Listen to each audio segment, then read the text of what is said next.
Disclaimer. This video explores historical events and ideologies from World War II for educational and documentary purposes only. Any archival materials or statements included are presented to illustrate the historical record and do not reflect the views of this channel. We do not endorse or promote hate speech, violence, or extremist beliefs. Viewer discretion is advised. German people, National Socialists. After long months when I was forced to keep silent despite heavy concerns, the time has come when I can finally speak openly. When the German Reich received England's declaration of war on the 3rd of September 1939, the British attempted once again to frustrate any attempt to begin a consolidation and thus a strengthening of Europe by fighting the then strongest power on the continent. England formally destroyed Spain through many wars. For the same reason it waged its wars against Holland. With the help of all of Europe, it later fought France. And around the turn of the century, it began to encircle the German Reich, and it began the World War in 1914. Germany was defeated in 1918 only because of its inner disunity. The results were terrible. After first hypocritically declaring to be fighting only against the Kaiser and his regime, they began the systematic destruction of the German Reich after the German army had laid down its arms.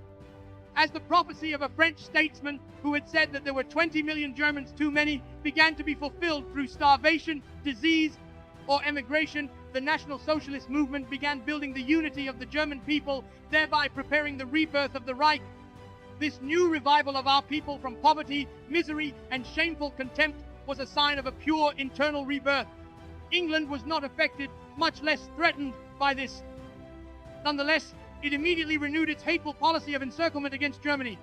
Both at home and abroad, we faced the plot we all know about between Jews and Democrats, Bolshevists and reactionaries, all with the same goal: to prevent the establishment of a new people's state, to plunge the Reich again into impotence and misery. The hatred of this international world conspiracy was directed not only against us, but also against those peoples who also had been neglected by fortune, who could earn their daily bread only through the hardest struggle. Italy and Japan, above all, alongside Germany, were almost forbidden to enjoy their share of the wealth of the world. The alliance between these nations was therefore only an act of self-defense against a threatening, egotistical world coalition of wealth and power. As early as 1936, according to the testimony of the American General Wood to a committee of the American House of Representatives, Churchill had said that Germany was becoming too strong again and that it therefore had to be destroyed. In summer 1939, England thought that the time had come to renew its attempts to destroy Germany by a policy of encirclement. Their method was to begin a campaign of lies. They declared that Germany threatened other peoples. They then provided an English guarantee of support and assistance. Next, as in the World War, let them march against Germany. Thus, between May and August 1939, England succeeded in spreading the claim throughout the world that Germany directly threatened Lithuania, Estonia, Latvia, Finland, Bessarabia, and even the Ukraine. Some of these nations allowed themselves to be misled, accepting the promises of support that were offered, and thereby joined the new attempt to encircle Germany. Under these circumstances, I believe that I was called by my conscience and by the history of the German people to assure not only these nations and their governments that these British accusations were untrue, but also to reassure the strongest power in the East through formal declarations that our interests did not conflict. National Socialists, you probably all felt that this was a bitter and difficult step for me. The German people have never had hostile feelings toward the peoples of Russia. During the last 2 decades, however, the Jewish Bolshevist rulers in Moscow have attempted to set not only Germany, but all of Europe aflame. Germany has never attempted to spread its National Socialist worldview to Russia. Rather, the Jewish Bolshevist rulers in Moscow have constantly attempted to subject us and the other European peoples to their rule. They have attempted this not only intellectually, but above all through military means. The results of their efforts in every nation were only chaos, misery, and starvation. I, on the other hand, have tried for 2 decades to build a new socialist order in Germany with a minimum of interference and without harming our productive capacity. This has not only eliminated unemployment, but also the profits of labor have flowed increasingly to working people. The results of our policies are unique in all the world. Our economic and social reorganization has led to the systematic elimination of social and class barriers with the goal of a true people's community. It was, therefore, difficult for me in August 1939 to send my minister to Moscow to attempt to work against Britain's plans to encircle Germany. I did it only because of my sense of responsibility to the German people, above all, in the hope of reaching a lasting understanding and perhaps avoiding the sacrifice that would otherwise be demanded of us. With the exception of Lithuania, Germany declared that those areas and nations were outside Germany's political interests. There was a special provision in the case that England succeeded in inciting Poland into war against Germany, but here too, German claims were moderate and in no relation to the accomplishments of German arms. National Socialists, the results of the treaty, which I sought in the interests of the German people, were particularly severe for Germans living in the affected nations. Over 500,000 German people's comrades, all of them small farmers, craftsmen, and workers, were forced almost overnight to leave their former homes to escape a new government that threatened them with vast misery and sooner or later with complete extermination, Ausrottung. Even so, thousands of Germans disappeared. It was impossible to learn what had happened to them or even where they were. More than 160 of them were men holding German citizenship. I kept silent about all this because I had to keep silent. My wish was for final agreement with this state and, if possible, a lasting settlement. But even during our march into Poland, in violation of the treaty, the Soviet rulers suddenly claimed Lithuania. The German Reich never intended to occupy Lithuania and never made any such demand on Lithuania. To the contrary, it turned down the request by the Lithuanian government to send German troops there, since that did not correspond to the goals of German policy. Nonetheless, I accepted this new Russian demand, but that was only the beginning of ever new demands. The victory on Poland, gained exclusively by German troops, gave me the occasion to extend a new offer of peace to the Western powers. It was rejected by the international and Jewish warmongers. The reason was that England still hoped to mobilize a European coalition against Germany that would include the Balkans and Soviet Russia. Those in London decided to send Ambassador Cripps to Moscow. He has clear orders to improve relations between England and Soviet Russia and to develop them along lines England wanted. The English press reported on the progress of his mission as long as they were not silent for tactical reasons. The first results were evident in fall 1939 and spring 1940. Russia justified its attempts to subject not only Finland, but also the Baltic states by the sudden false and absurd claim that it was protecting them from a foreign threat, or that it was acting to prevent that threat. Only Germany could have been meant. No other power could enter the Baltic Sea or wage war there. I still had to remain silent. The rulers of the Kremlin continued. Consistent with the so-called Friendship Treaty, Germany removed its troops far from its eastern border in spring 1940. Russian forces were already moving in, and in numbers that could only be seen as a clear threat to Germany. According to a statement by Molotov, there were already 22 Russian divisions in the Baltic states in spring 1940. Although the Russian government always claimed that the troops were there at the request of the people who lived there, their purpose could only be seen as a demonstration aimed at Germany. As our soldiers attacked French-British forces in the west, the extent of the Russian advance on our eastern front grew ever more threatening. In August 1940, I concluded that, given the increasing number of powerful Bolshevist divisions, it was no longer in the interests of the Reich to leave the eastern provinces, so often devastated by war, unprotected. This, however, is exactly what the British and Soviets had hoped.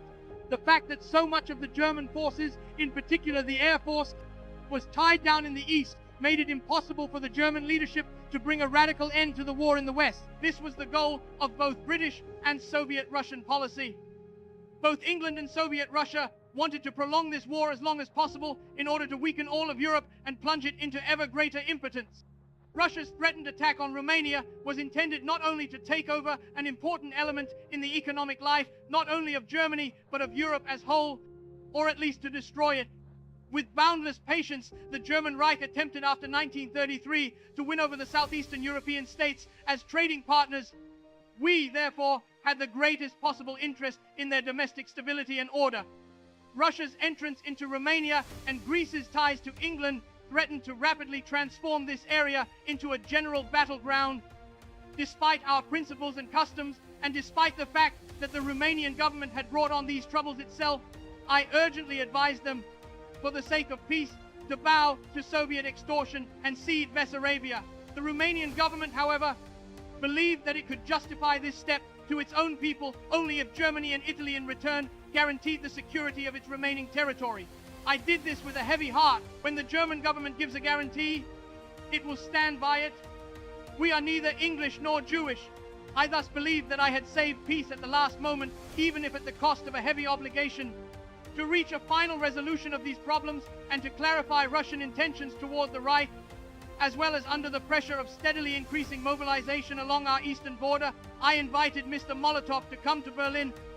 The Soviet foreign minister demanded further clarification from Germany on the following 4 questions.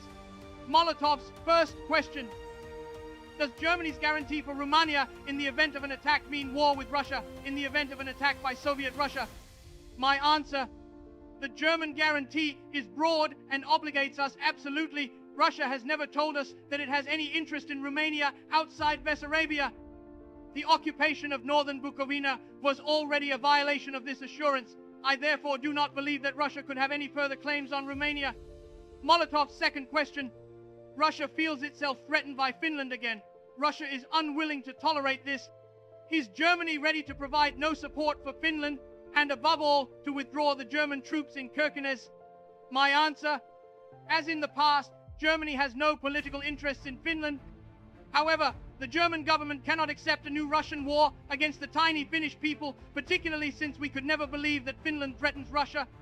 However, we do not want war in the Baltic Sea.